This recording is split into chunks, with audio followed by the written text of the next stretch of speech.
करना है forward difference table वो देखो, क्योंकि एमसीक्यू पैटर्न आएगा तो लैंग्वेज बहुत कंट्रोल करेगा। जो दिया गया डाटा है ना उसी के आधार पर अंदर की वैल्यू देखो जो होती है ना उसको हम एक्स की वैल्यूज यानी कि आर्ग्यूमेंट्स कहा करते हैं, और ये आगे वैल्यू ऑफ द फंक्शन होती है। तो सबसे पहले हम लोग यहाँ एक्स लिखेंगे, देन एफ एक्स लिखेंगे,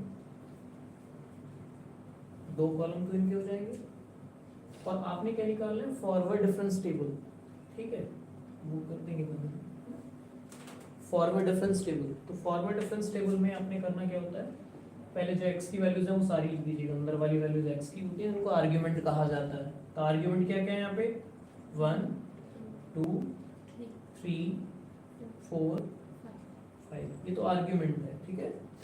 उसके बाद इन पर वैल्यूज क्या दे रखी है फंक्शन की 1 3 8 15 और 25।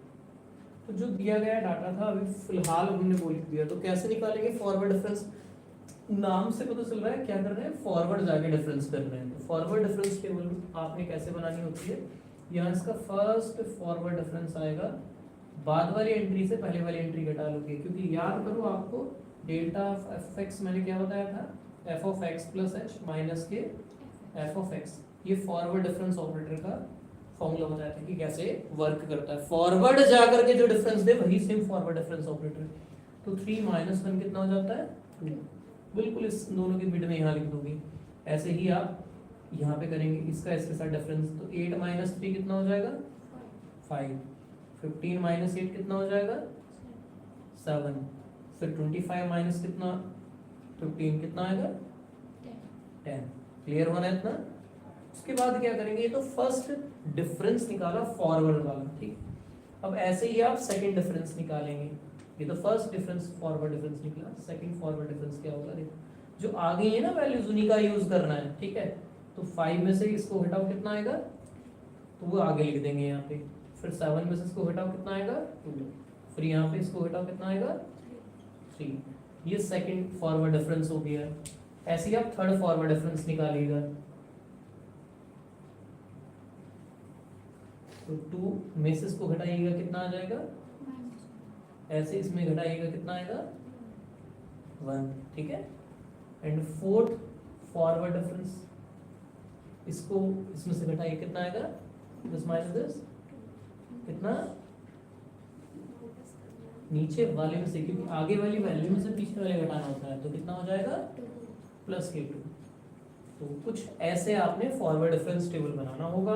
और इसमें पूछा गया था कि यहाँ जो वैल्यूज हैं वो फोर्थ फॉरवर्ड डिफरेंस की एफ की वैल्यू 1 पर कितना आएगी।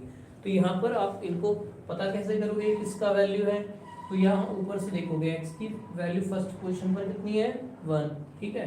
तो ये वैल्यू जो होगी कहीं ना कहीं ये होगी एफ ऑफ 1 की, ठीक है।